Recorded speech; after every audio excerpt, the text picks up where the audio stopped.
What is the definition of CIF, FOB, and EXW? Let's start. CIF. CIF is considered a better way to buy goods for those who are new to international trade. It might also be a better option for new traders who have small cargoes. In CIF, the seller is responsible for transporting goods to the nearest port, loading the goods on the ship and paying freight for the goods to be delivered to a port chosen by the buyer. The seller is also responsible for paying insurance for the goods. FOB. It is better to buy FOB for those who are already familiar with international trade. These traders have their own forwarding agents and logistic agents in place at the port where the buyer loads the goods to be imported.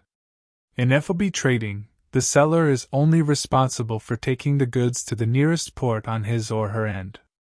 This location is indicated after FOB, and it is important to accountants, as goods become assets to the buyer on the day they reach that location.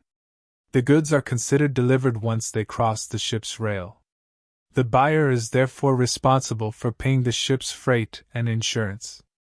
The advantage of buying FOB is that the buyer can get better deals on freight services, unlike in CIF where the buyer has to rely on the freight services chosen by the seller. This is because the seller might be looking to make profit from the freight services.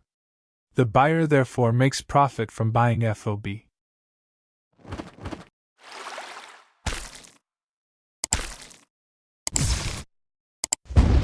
EXW. EX works. Abbreviated as EXW. This means that the supplier provides no delivery whatsoever.